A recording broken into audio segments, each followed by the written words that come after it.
evening, everybody, and welcome to RAMP, Real Access Motivates Progress, live Wednesday night podcast. You know, if it's Wednesday night and you see this face, you know we're going to be talking about some great topics that we have going on here in Rhode Island and beyond. Tonight, we have with us tonight the House of Hope. Thank you, ladies, for joining us tonight. We cannot wait to spread everything that you guys do in the state of Rhode Island. Thanks for having us. We are. I'm so excited to hear more. So let's get right into it tonight. Laura, why don't you tell everybody who you are and what you do? Sure thing. Thanks again for having us tonight, Tina. My name is Laura Jaworski, and I have the honor of serving as the Executive Director for House of Hope CDC. And Yolanda, why don't you tell everybody who you are and what you do? Yes, I'm Yolanda Enos, and I am the Outreach Case Manager for House of Hope. So excited. So Laura, tell us a little bit about what House of Hope does. So I like to start off talking about House of Hope with an affirmation, and that's that we at House of Hope affirm that housing is a basic human right. That safe, affordable housing is a basic human right. And we very much take that into our core in all of the work that we do each and every day, from tip to tail across the organization and across the state with the way that we roll that out, serving folks that are experiencing homelessness or housing insecurity. We do that in a variety of ways. We provide diversified housing options for folks. We do innovative service models for folks that are in need of our support. And of course, we empower constituents along the way in our work. They are the real core. They're the engine really that drives our work. We can't do it without them, and they really serve as the guide, and we're there to walk alongside of them in their journey. And then the other part of what we do is this inherent belief that we take very seriously, that we can't just bear witness to folks' experiences of being unhoused, that we actually have to do something about it. And so we, in fact, take very seriously our call to address the structural inequalities that cause homelessness. It's certainly not the person that decides that they want to become homeless. Homelessness is a policy choice. And so we do that in a variety of ways, legislatively speaking out against policies that are really inherently keeping people from moving forward. And so we take that part of the work very, very seriously. Yeah, I can't see anybody going out of their way and saying, you know, when I grew up, I want to be homeless. I don't think that's the mission or what, you know, anybody. I mean, yes, some people choose to be homeless for different varieties of reasons beyond their control, but nobody actually wants to grow up to be homeless. Yolanda, tell us your role and, you know, how working for House of Hope has affected you. So my job is I go out into the community, different areas of Rhode Island, and I go to different areas, encampments that I've been told about, some type of compassion centers or any type of nonprofits, churches, wherever it may be that hold homeless individuals or they go for food.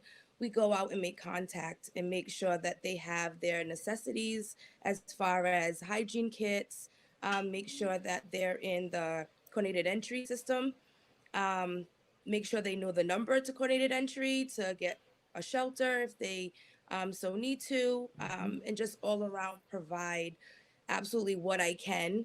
But it's very difficult during this time because there's no resources.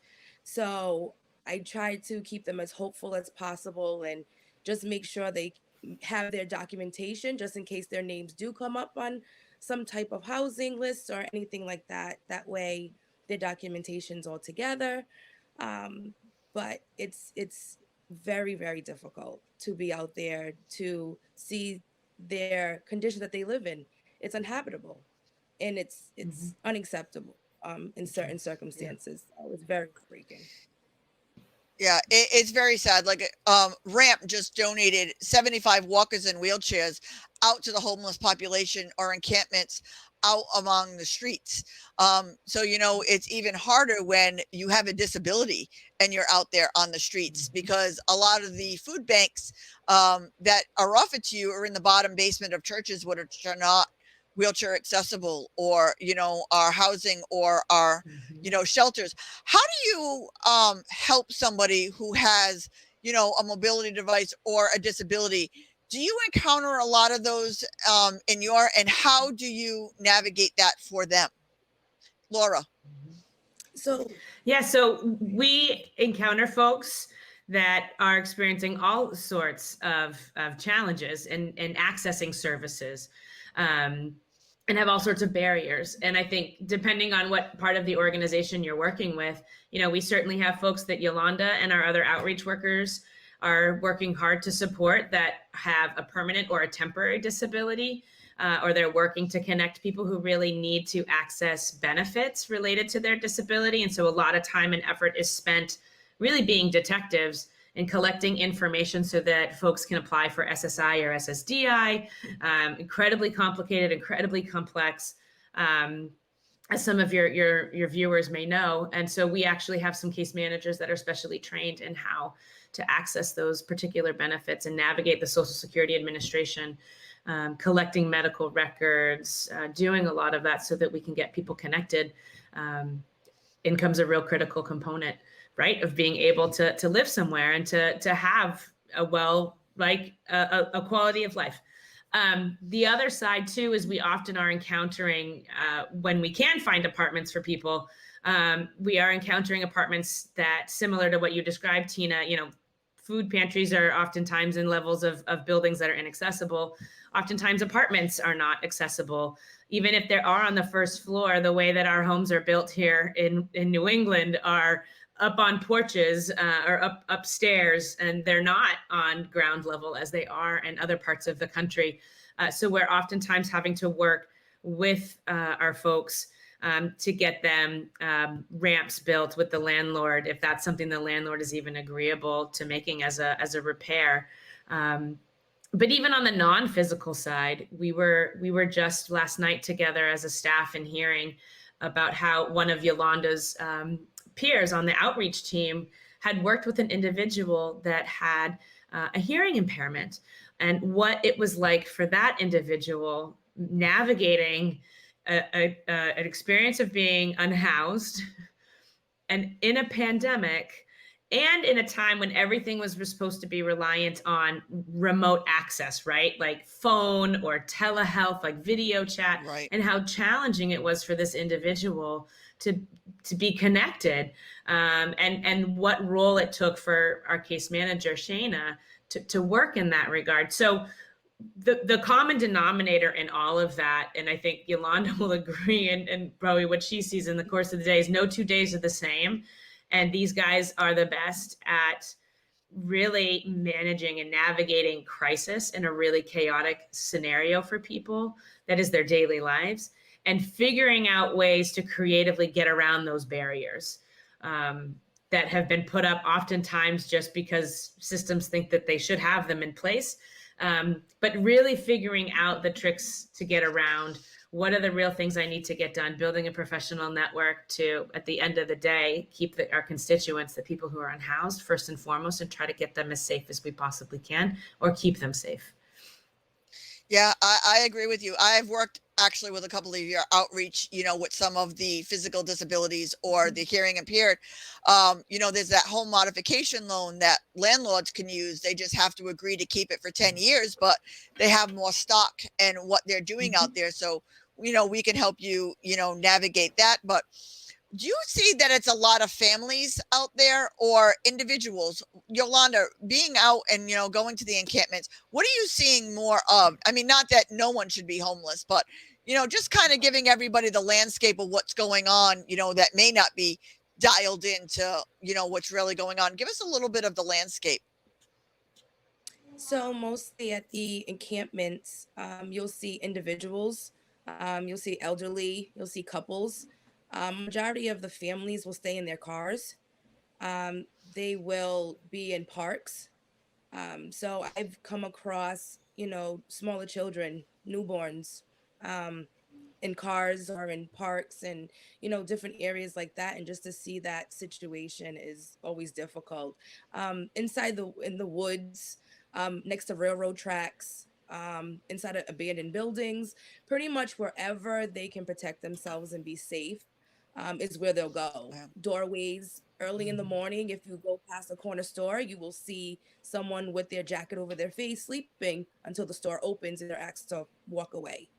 So it's mostly it's a mixture, of individuals. It's not one more than the other. Um, it's a real issue though.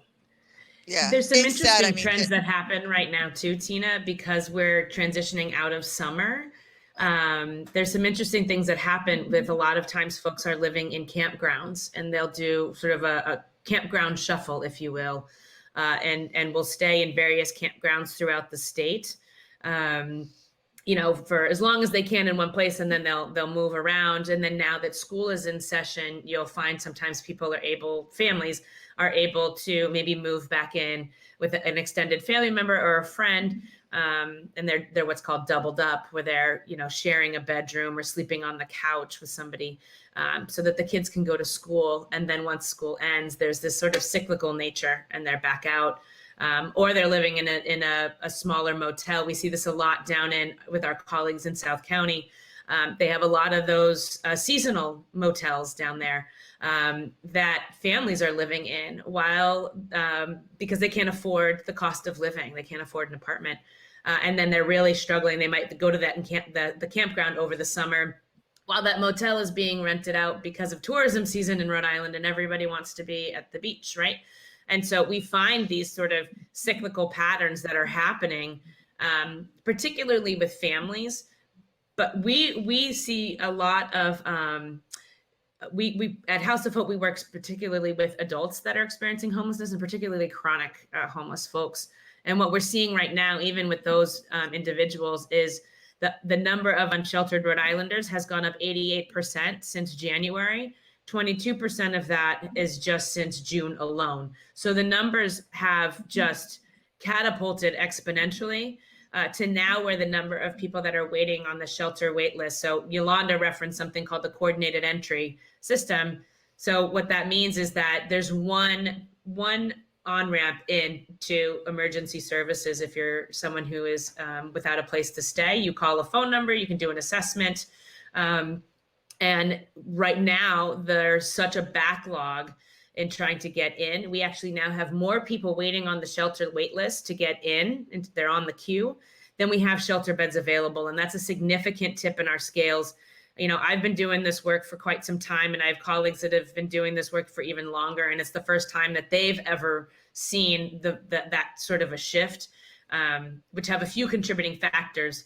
But we've really hit a significant part of our system right now where there's a log jam. People can't really get into shelter, and then people really are stuck. They can't get out because, of course, there's really next to no apartments available. We have like a 0% vacancy rate here in the state. So people are incredibly stuck. Yeah.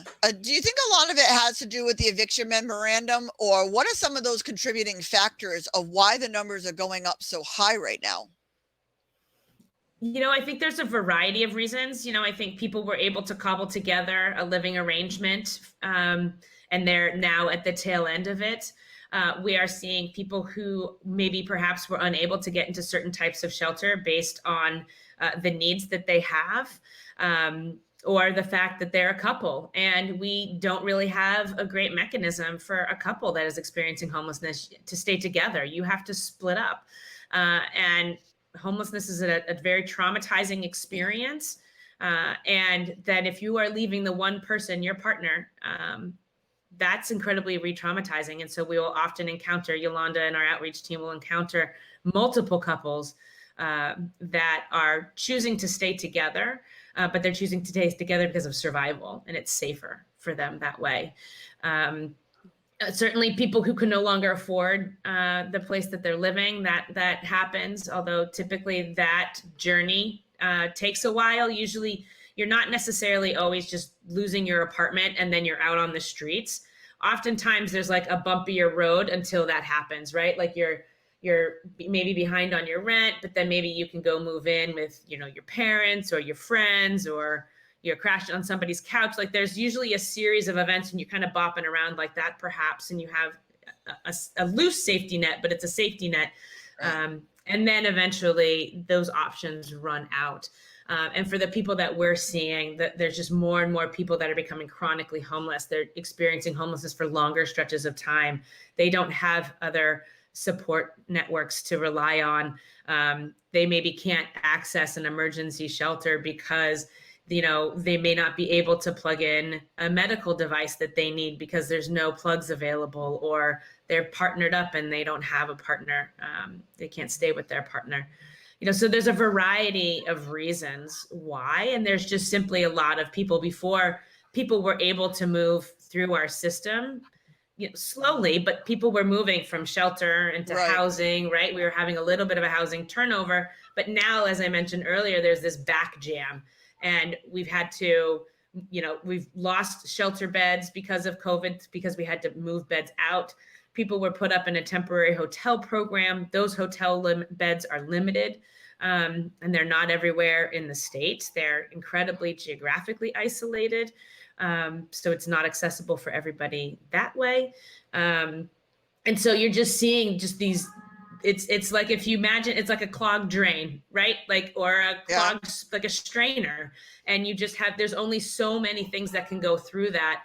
And that's really what our system is like. It was flowing a bit before, and the processes are in place, but there's just they're out of resources, and we're out of tools to keep people really moving along. And that's why we really need to be pushing for, you know, all of the structural inequality stuff that we're talking about, with building more affordable housing and living wage and all of these other things that go along with it. Yeah, it's difficult. And, you know, you had mentioned the fact that, you know, people could temporarily stay with family or friends.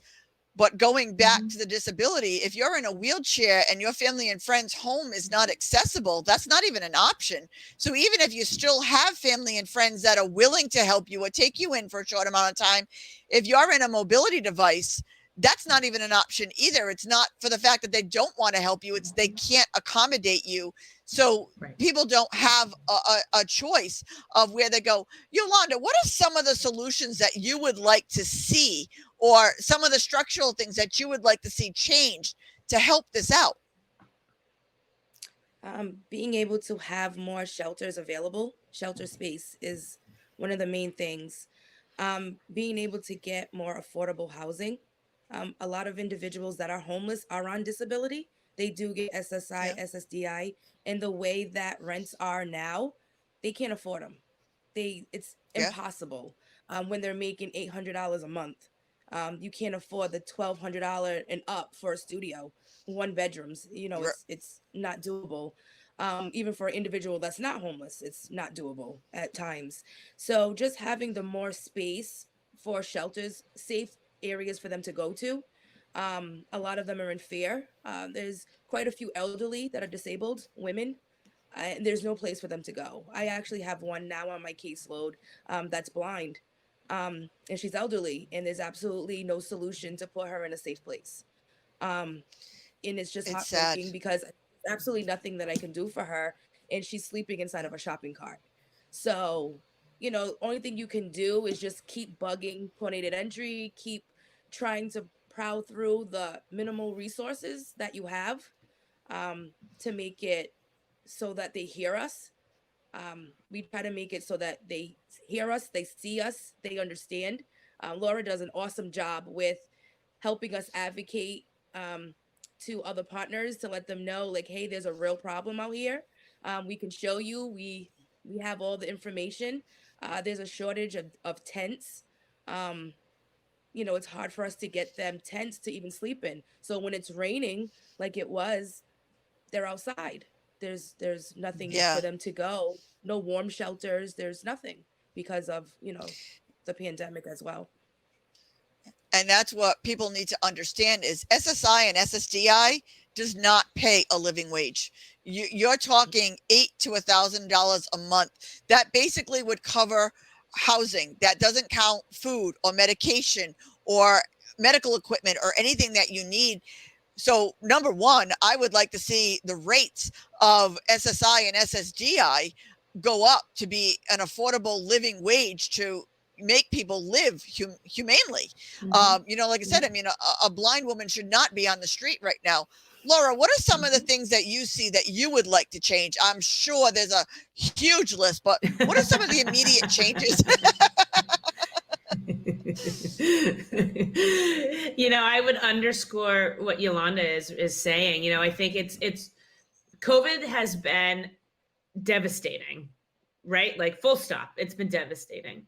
But there have been some things that it has helped to elevate and illuminate, and that is the real struggles that people are having in getting their basic needs met, right? And I think I would be remiss if I didn't say that I'm grateful now that we're talking more. We've been talking, like doing this work every day about how we need more affordable housing, but I mean like the bigger we, right? Like more people out there are recognizing, either the bond that was passed last November with injecting dollars to build more affordable housing, that it's being talked about with the American Rescue Plan dollars now, like it's becoming more commonplace that affordable housing is something that's really needed and necessary. And I think in years past, it's been more of a taboo subject, and people didn't really want it, and it just seemed too big of a nut to crack. And so here we are.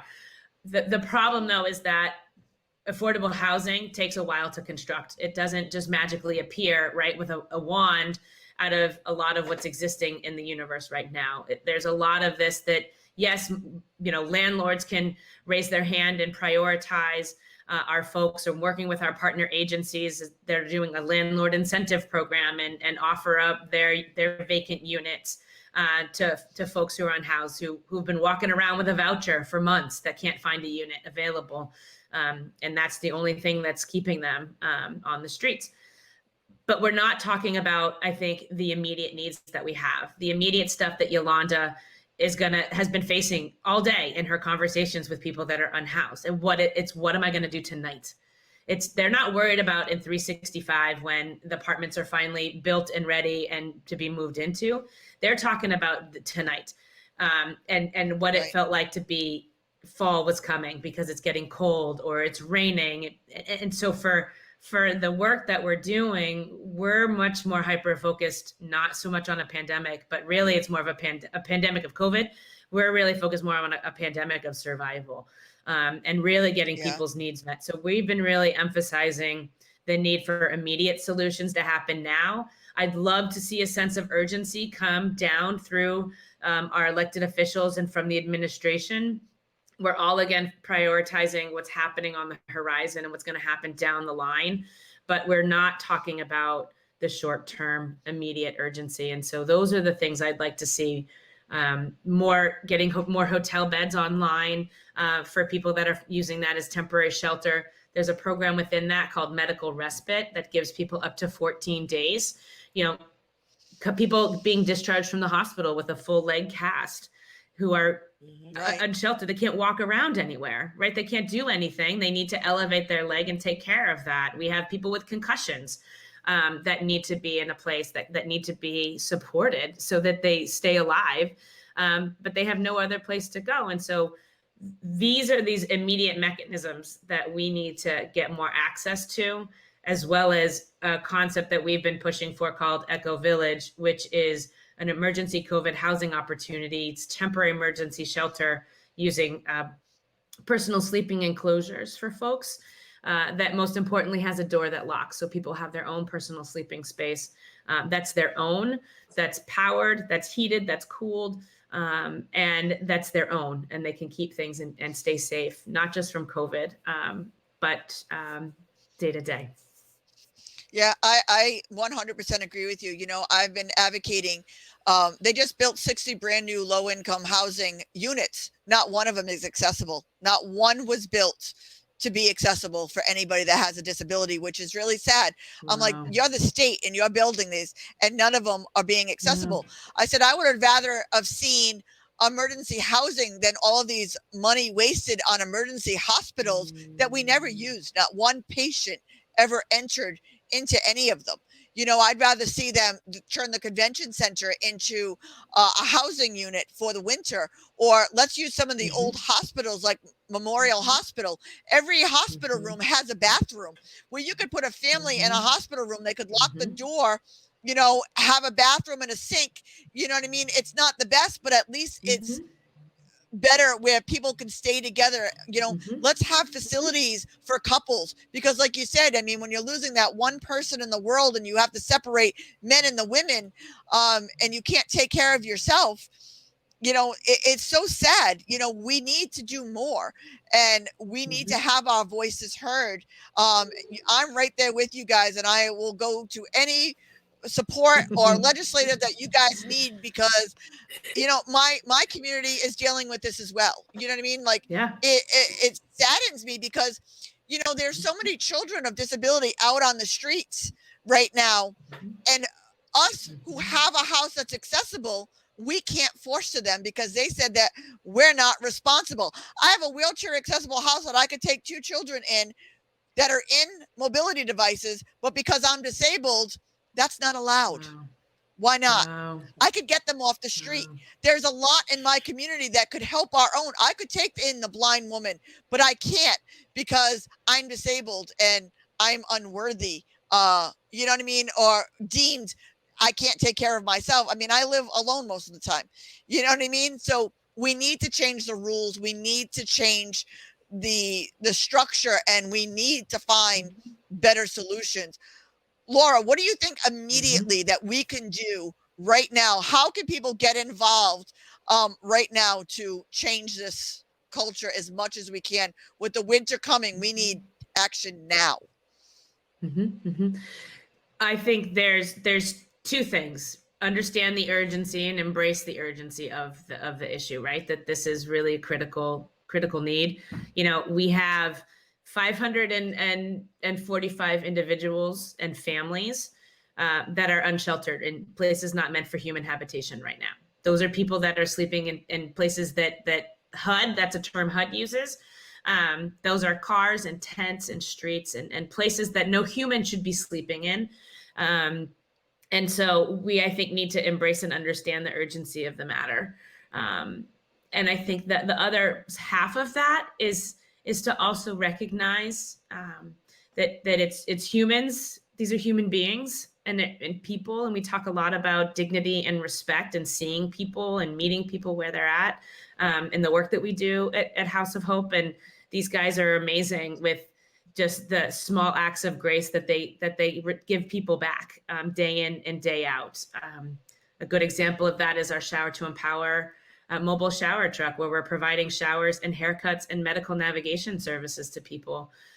Talk about a moment when someone can actually have dignity restored and get a hot shower and a haircut, something that they are not able to get, to be touched and to be warm and to be behind a door that locks when they're having a really intimate moment of taking care of themselves. Like, these guys are out there doing that for 4,000 people, right? Like, these are the small moments that have been occurring over the last 3 years. So I think those are the 2 things. It's urgency, and then there's the human transaction, and really seeing that we're talking about people, about humans. And so really acknowledging when you see somebody that looks like they're struggling, to really acknowledge their existence and say hello, or are you okay? And not to be shy and to be scared of them, but to really look them in the eye and acknowledge who they are. Yeah. So those are the real immediate things. Yeah. And I think there's things beyond that too. I think we should take some tents and pop them up on the State House lawn. And let people we did rest. That, Tina. We did. Yeah, well, like I said, I mean, I want to be there right with you, because I mean, we can't even get into the State House. Let's get some tents out onto the State House lawn and let them see that every day. Let people who drive by and protest for every other thing that's out there. These are human beings sleeping on the street. They don't choose to do this. They don't want to be like this. And like I said, most of them are on SSI or SSDI, and they're doing it because they're not being paid a living wage just to survive every day. Let's get all of those wheelchairs out there, out on the State House lawn, in a tent that actually my wheelchair can't get in a tent without a lot of help, because the tents just don't you can't, you know, you got to Get like caught throw up. yourself in the tent and then fall. Yeah. Yeah. And you get all caught up. You gotta figure it out, you know? Absolutely. But I Right. just think we can do more. Yolanda, what are some of the Yep. things that you would like to see immediate right now, like with your cases that you have? Resources. I need a lot Mhm. more resources. There are none. And I have to look individuals in the face and every day and tell them, I don't know where you're going to sleep tonight. I don't Right. know where, you know, I can put you. There's nowhere I can put you, and I can do the bare minimum. Like I said, give them, quick, tell them where to get a quick meal or a hot meal, where our shower truck is, on certain days where they can, the men can go and get a haircut and, you know, things like that. But it's the lack of resources for me, that makes my job extremely difficult. Um, Yeah. that's the main thing that we need as case managers to Mhm. really help and make a difference. Without these Mhm. resources, Could you work with local hotels or motels to get some kind of a discount? And if people donated like night stays for people at hotels, is that a possibility? I think it is. I mean, and that's a great creative solution. The challenge we found is that um, it's been a struggle to partner with hotels that are interested in doing this work. So we were doing this about a year ago, where the state was partnered and leasing up some motel rooms. It was hard because not a lot of hotels were open last year in the pandemic, right? So we had that. Then, as the cases were starting to decline and tourism was opening up at the beginning of the summer, you saw hotels reclaiming their hotel rooms, and us not being able to access rooms any longer. And so, if we had like a bulk contract for X number of rooms at one location, those contracts were severed because they were opening them up to tourism at a higher rate, and quite frankly, in their minds, what they felt was a lot less headache. And so we then struggled through the summer. We did have one hotel that had a significant number of rooms that were being rented, but then that hotel was sold. And so then people had to move out of there, and they're now at, a smattering of different hotels throughout. So instead of, going to people in one location, they're going all over the place, to try to catch and keep people engaged in case management. So it's been a real challenge to find hotels that are willing to participate. It hasn't been so much the ability to pay for; it's been to partner with, on Right. something as important as this. Well, maybe the state can step in and offer some grant incentives from all the federal money that they have. Maybe some of that federal money should be paid to incentivize the hotel to take in so many people, and keep them going. And, we're willing to start the charity GoFundMe to have people pay for nights of the homeless to keep them in hotels. So maybe that's something we could, navigate together. You know what I mean? If we all, stood Yeah. one and took some donations and got some grants to incentivize these hotels to help, get the people to a safe place. Yeah. What about like trailer, like the small housing that they were redoing trailers, containers to be housing? How would that work? Even at least for the winter as a temporary solution, at least they have a hard shell around them, when it's raining or snowing or whatever, for a temporary. Is that a possibility as well? So this tiny house movement is a really interesting one, and there's lots of different ways that people are making tiny houses. And I think what I hear you talking about is when they convert shipping containers into a true home. And we had been partnering with a nonprofit called Center for Dynamic Learning, and that's one of the ways that they build tiny houses is with shipping containers. What's a challenge is that they're often, these creative solutions don't fit with existing zoning laws. And so it can be really difficult to navigate those things. And so even when we were starting off with Eco Village, the structures that we're using are 64 feet, but they are just a structure to sleep in. They have electricity and a door that locks and windows and all of this, but they don't have indoor plumbing or cooking spaces. So they're not a true home, but those don't stand up in an outdoor environment because of our state building code. And whereas in other communities in warmer parts of the country, they're able to set them up as an outdoor village. So what we were doing with that particular model, which people are using as kind of a tiny house, even though it's sort of pushing the limits, it's really not, because somebody couldn't live in this long term because of the lack of utility. What we did was then move it indoors. And so we have been working on identifying a large location to put 30 of these structures within that could house 60 people as a temporary response to add more beds into our shelter system, and really get people safe and stabilized, get them off of the streets, out of those tents and out of these places not meant for human habitation, and give them a safe space that they can sleep in, and be well and work on beginning to stabilize them. So we're looking for a large 10,000 square foot structure. To do that, it can be a little bit less, but we need to have some space so that we can fit all of these 8x8 structures within, and give people room to move around and do. The other part that's important is that people have no place to be. A lot of the part because of places being shut down because of the pandemic. And so there's either for quiet, peaceful enjoyment during the day, like people don't have a place to just hang out, like in between appointments or until work starts, where they're free of harassment. And so being able to have a large environment for that, but also because last winter we had one cooling center in the entire city of Providence, and it was the lobby of Crossroads. No, there were no libraries, there were no senior centers, none of the other stuff that typically opens in a snowstorm was open, by in large part because of the pandemic. So Echo Village would allow for an indoor warming space. We saw a few more cooling spaces come back online this summer. The libraries were starting to be a little more open, and senior centers and the like, but they're also not often places that our folks are able to be for longer periods of time.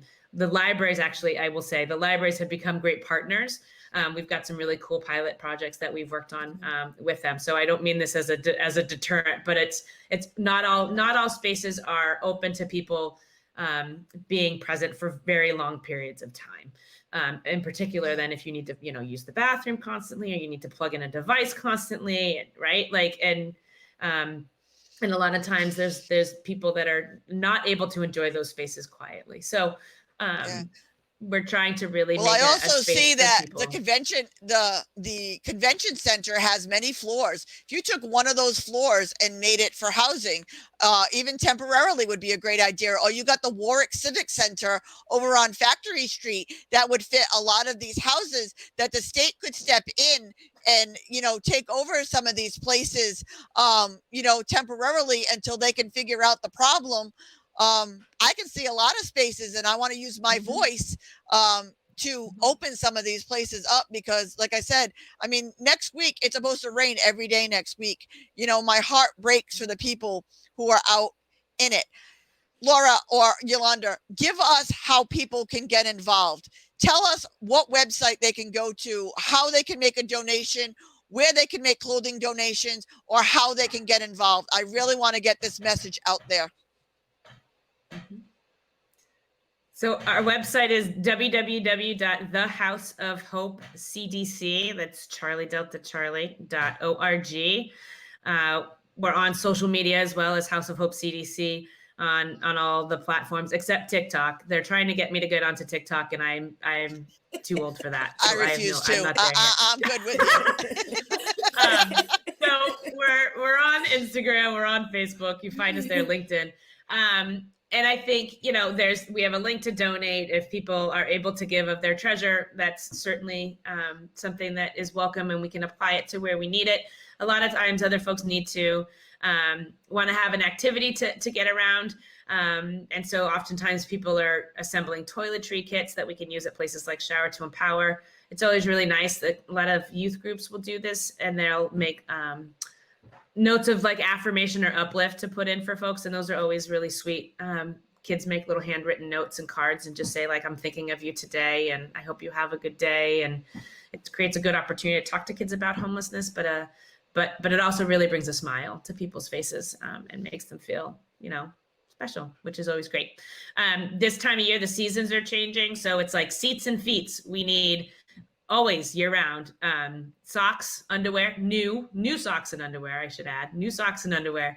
And then with the seasons changing, it's gloves and scarves and hats. They burn through that stuff on Outreach like nobody's business. These guys, I mean, Yolanda, you talk more about like, what does the trunk of your car look like right now? Like, what do you have in the back?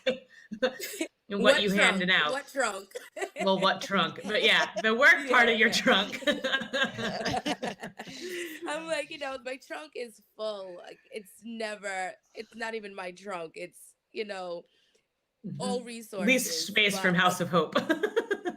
Yeah. All of it. But tents, sleeping bags, because the weather's changing, they need something to at least go inside of and keep warm. And Outreach, that's what they always ask for. I want to say every day I go out, I get at least 4 or 5 people that are asking for a tent or a sleeping bag because they get damaged with the weather. So they get holes in them. Usually when people leave and they go into like the hospital, they try to come back to their encampment and somebody else already moved into their space because, they thought it was an empty area. So sleeping bags and tents and, like Laura said, new socks and underwear are always a major thing as well. Gift cards are always fantastic and like lower denominations. So like, even $5 to Cumberland Farms or Dunkin' or, McDonald's, any of those are really, really helpful. Stop and Shop, like little things that people can do and we can give people to have their basic needs met. Well, I know in the front seat of my car, people in their cars. When I drive around, I have a men and a woman's thing where it's got crackers and a toothbrush and toothpaste and deodorant and razors and socks and underwear, and they're in little plastic baggies. And as I'm driving around the seat and the people, are panhandling, I'll give them a man or a woman's bag, so they can go around. So it's little things, but where can everybody drop this stuff off if they have extra sleeping bags or they have tents? Where can they bring them? Where can they drop them off?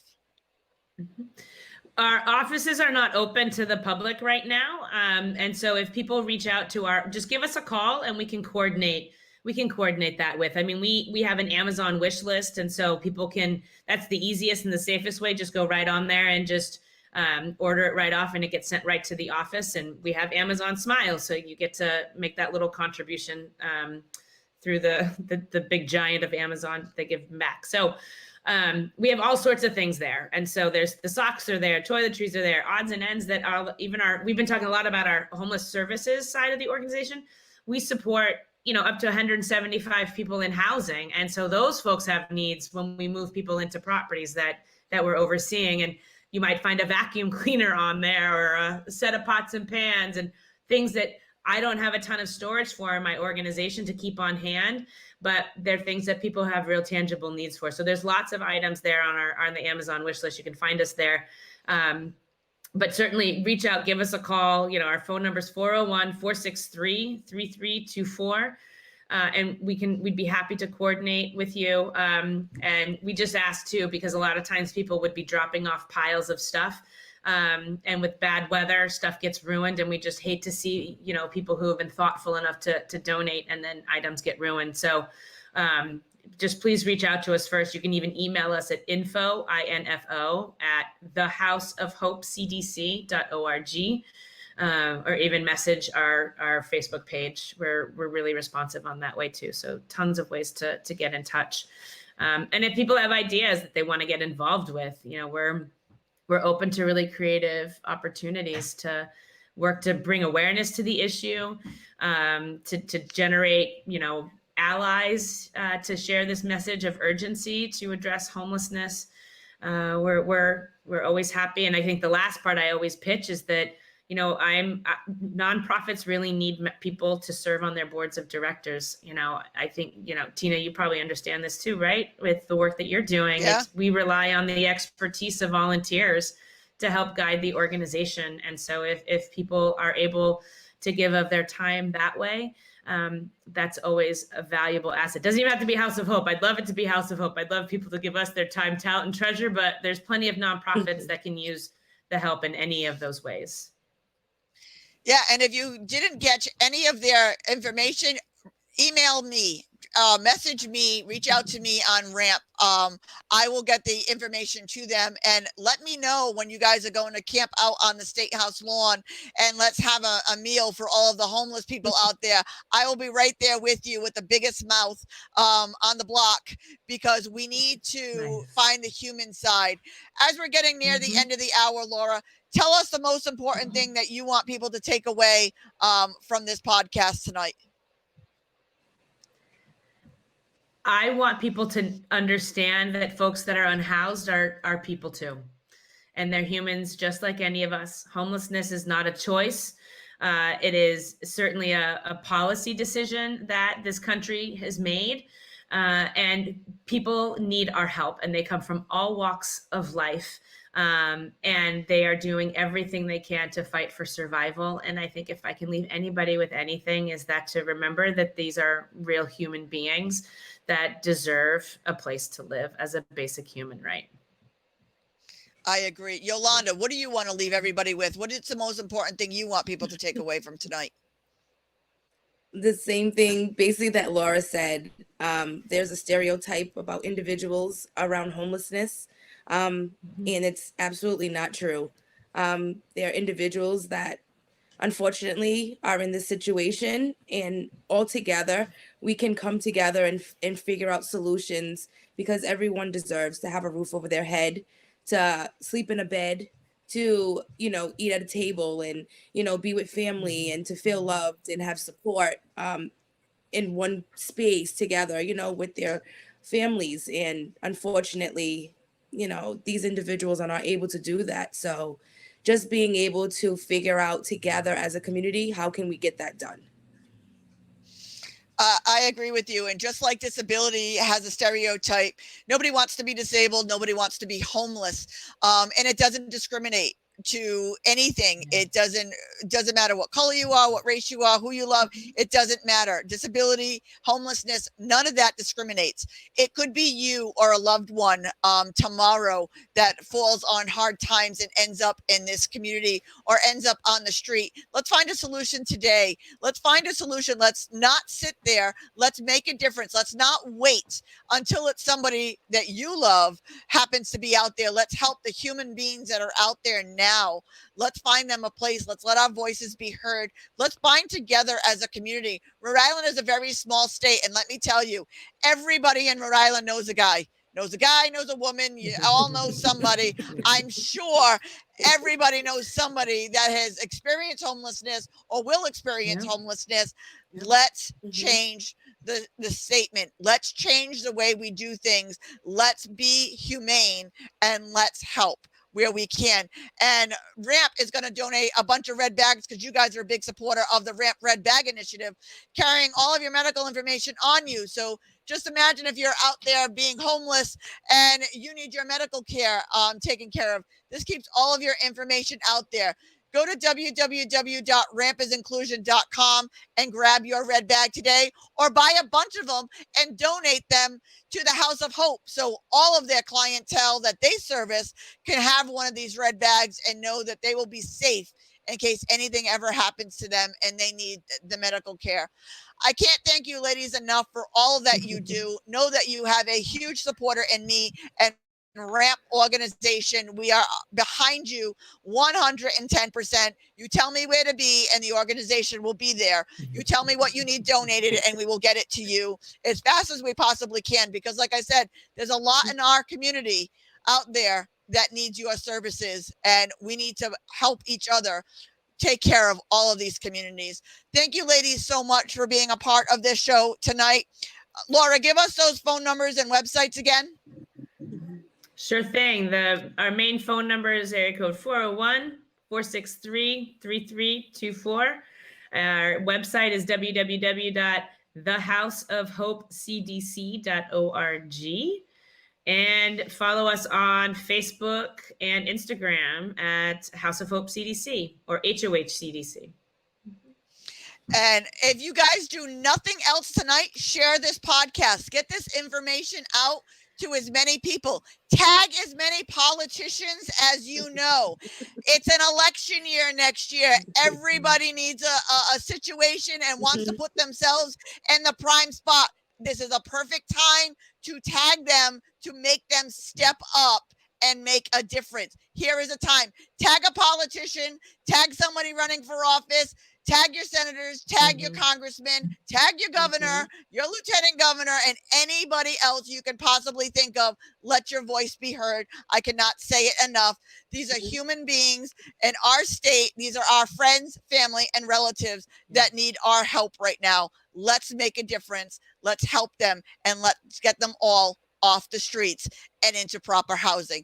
Thank you, ladies, so much. I enjoyed having you tonight, and let us know what we can do. We are with you 110%. Thanks, Tina. Thank you so much.